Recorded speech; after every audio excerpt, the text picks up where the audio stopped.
जैसे ही सती ने अपने प्राणों की आहुति की बात की, सभी देवी देवताओं के बीच हाहाकार मच गया। सब बड़े ही डर गए। सब जानते थे कि देवी सती आदि शक्ति का रूप है।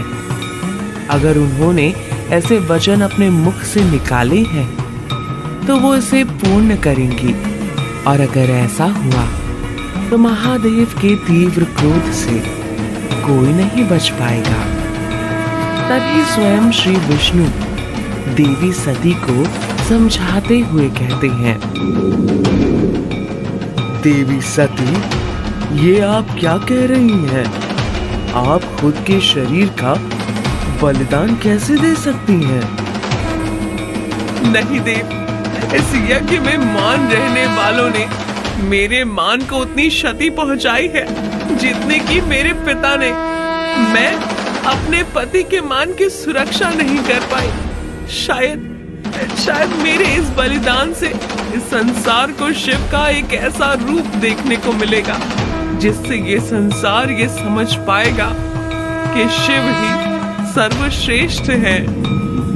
इस जन्म में तो मैं अपने पति का मान नहीं रख पाई, परंतु अगले जन्म में मैं एक ऐसे पिता के घर जन्म लूंगी जिनके लिए उनकी पुत्री से बड़ा उनका अहंकार न हो, और फिर से एक बार सती को आहुति न देनी पड़े। राजा दक्ष ये भूल चुके थे कि अगर उन्होंने सती का तिरस्कार किया तो वो क्या करेगी, परंतु अब जो होने वाला था उसे वो टाल नहीं सकते थे। सती के अपमान की वजह से सती के अंदर क्रोध, लज्जा, घृणा इतनी प्रबल हो गई कि उस कारणवश सती का शरीर देखते देखते अपने आप जल उठा। आज इस यज्ञ की आग में अपनी आहुति देकर मैं अपने पति का मान रख रही हूँ। ये कहते हुए सती यज्ञ की आग में बैठ गई। ओम नमः शिवाय के मंत्र से पूरी यज्ञशाला गूंज उठी थी। ओम नमः शिवाय, ओम नमः शिवाय। पर सती के देह त्याग करते ही सती के अंदर से एक ऐसा रूप बाहर आया जिसे देखकर यज्ञ में बैठे सारे के सारे लोग भय से कांपने लगे थे। और अगर उनमें सबसे ज्यादा कोई कांप रहा था तो वो थे प्रजापति दक्ष, क्योंकि देवी शक्ति का विशाल प्रचंड रूप उनके सामने खड़ा था। अंधकार के समान काला शरीर, लाल आंखें, त्रिनेत्रधारी देवी के सामने सारे देवी देवता अपना सर झुकाते थे। पर आज देवी दक्ष को चेतावनी देने आई थी। मेरे वरदान का तूने मान नहीं रखा दक्ष। मेरे रूप ने तेरे घर में जन्म लिया और तूने उसे इतना तिरस्कार किया। सती के इस बलिदान को कोई नहीं भूलेगा और सती के अपमान का दंड तुझे अवश्य मिलेगा, क्योंकि इस बार तेरा सामना शिव से नहीं बल्कि स्वयं काल से होगा।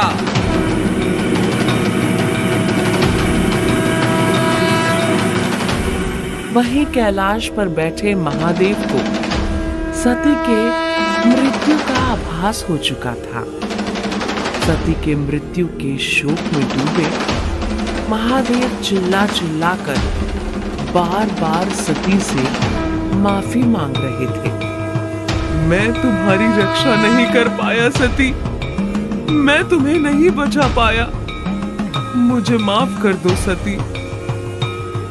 शिव अपने विलाप में मग्न थे कि तभी देवी शक्ति की आवाज शिव के कानों में गूंजी। ये समय विलाप करने का नहीं है शिव, ये समय है अहंकार के विनाश का। सती के तिरस्कार का बदला तुम्हें लेना होगा, ताकि ये संसार फिर कभी किसी स्त्री का तिरस्कार न कर सके। और ये याद रखे कि जब जब इस संसार में स्त्री का तिरस्कार होगा, तब तब शिव का काल रूप उन पापियों का संहार करेगा।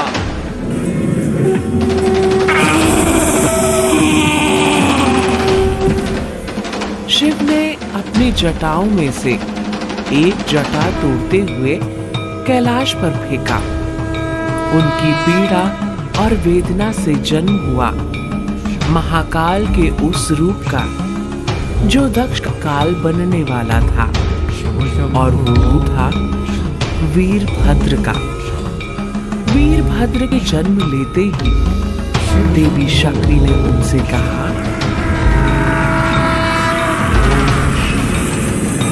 जाओ वीरभद्र, सती की मौत का बदला लो, नाश कर दो उस संपूर्ण यज्ञ का, और कोई भी सामने आए उसे जीवित नहीं छोड़ना।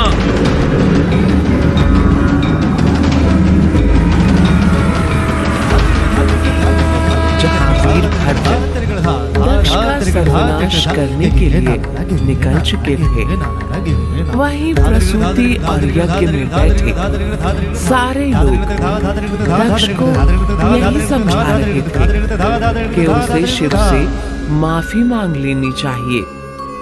पर अपने अहंकार के आगे दक्ष ने कुछ भी नहीं देखा। प्रजापति दक्ष को कोई कुछ नहीं कर सकता। अच्छा हुआ सती की मृत्यु हो गई। उसने मेरा नाम, मेरा सम्मान डुबोया था। उस कपाली ने मेरी पुत्री छीनी थी, और आज इस यज्ञ में उसकी पत्नी की मृत्यु हुई है।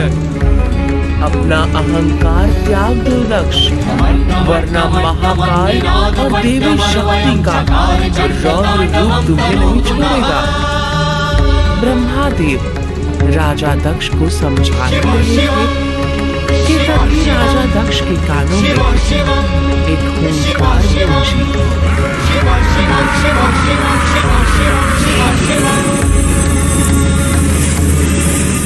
वीरभद्र यहाँ आ गए हैं दक्ष, अभी भी वक्त है, माफी मांग लो। कुछ नहीं होगा मुझे, वो वीरभद्र मेरा कुछ नहीं बिगाड़ सकता। सैनिकों, जाओ रोको उसे। यज्ञशाला के बाहर वीरभद्र के लिए पूरी की पूरी सेना तैयार खड़ी थी, परंतु शिव के इस रौद्र रूप को देखकर दक्ष की सेना भी कांप उठी थी। इससे पहले कोई भी वीरभद्र को रोक पाता, वीरभद्र ने अपनी तलवार से दक्ष की पूरी सेना का गला काट दिया। दक्ष को जैसे ही ये सूचना मिली, वो भयभीत हो गए। उनके सामने बस एक ही चारा था। उन्होंने विष्णुदेव के आगे हाथ फैलाकर उनसे रक्षा की भीख मांगी। विष्णुदेव वचनबद्ध होकर वीरभद्र को रोकने पहुंचे। वीरभद्र को उन्होंने अपनी माया से कैद तो कर लिया था, परंतु तभी देवी शक्ति विष्णु के समक्ष पहुंची। विष्णु ने अपना सर झुकाकर देवी से कहा, मुझे क्षमा करें मां, मैं वचनबद्ध हूं। आज दक्ष को आपका वचन भी नहीं बचा सकता है। आज आपको आपके वचन से मैं मुक्ति दिलाऊंगी।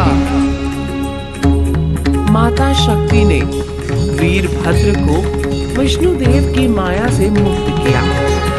यज्ञ पुनः आरंभ हो गया था, परंतु तभी वीरभद्र यज्ञशाला में पहुंचे। यज्ञशाला के अंदर वीरभद्र को देखकर दक्ष समझ चुके थे कि अब उन्हें कोई नहीं बचा सकता। माता शक्ति यज्ञशाला में आई और उन्होंने वीरभद्र से कहा, अपने अहंकार के आगे आज दक्ष ने एक स्त्री के मान को खत्म किया है वीरभद्र। जाओ, जिस सर में ये अहंकार राज रहा है उसे काट दो।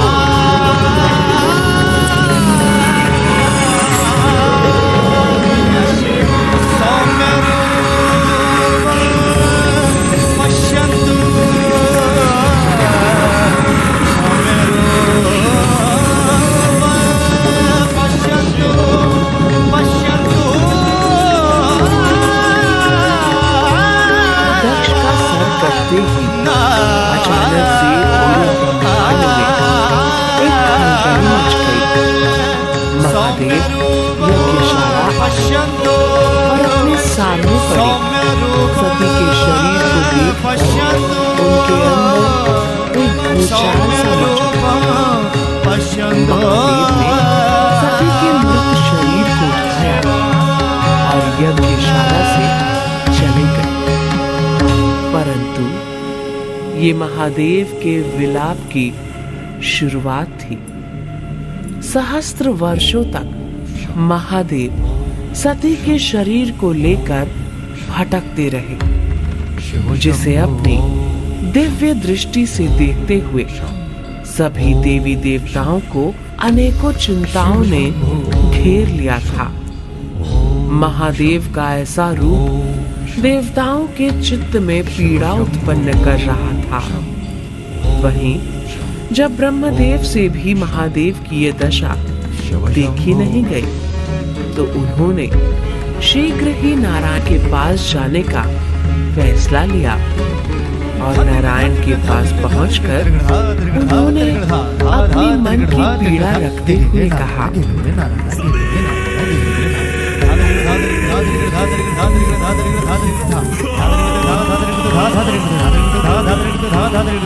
हे नारायण, ये सब क्या हो रहा है?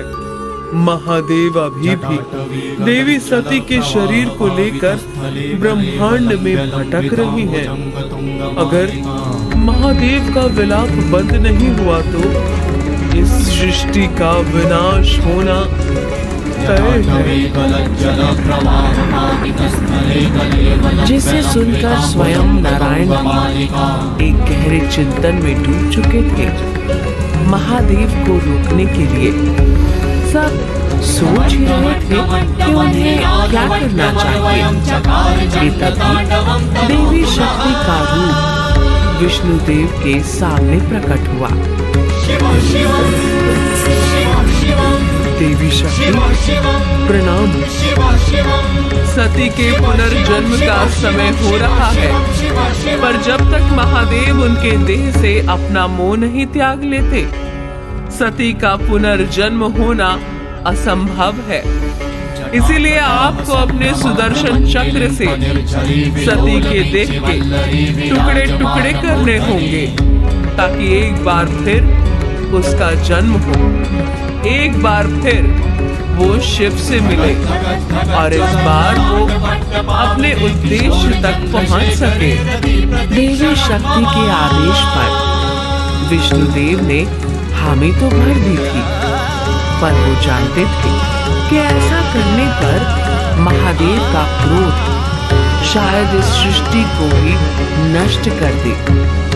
पर उन्होंने देवी शक्ति की आज्ञा का पालन करने का फैसला किया और सुदर्शन चक्र को प्रकट करते हुए उन्होंने अपनी दिव्य दृष्टि से महादेव की तरफ देखते हुए कहा, हमें माफ करिएगा देव, पर आपके प्रेम और मोह में आप माता सती को जाने नहीं देंगे।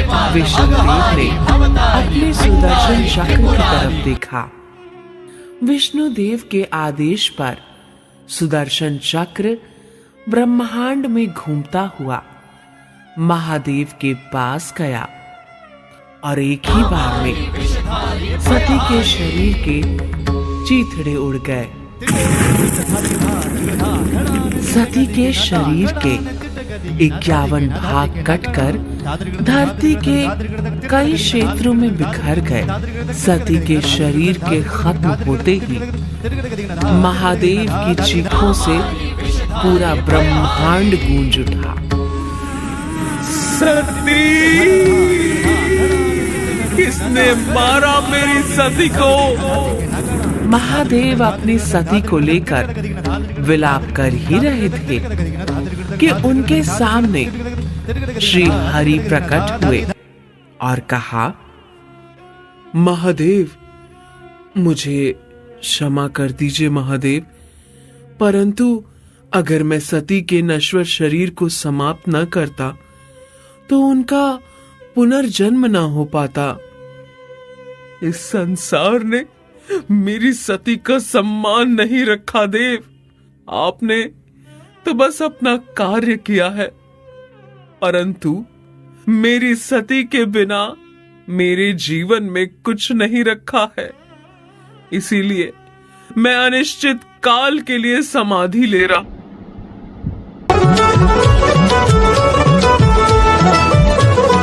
মা দুর্গার আগমনে উল্লাসে আলিঙ্গনে মহামারী মুছে যাবে আজ।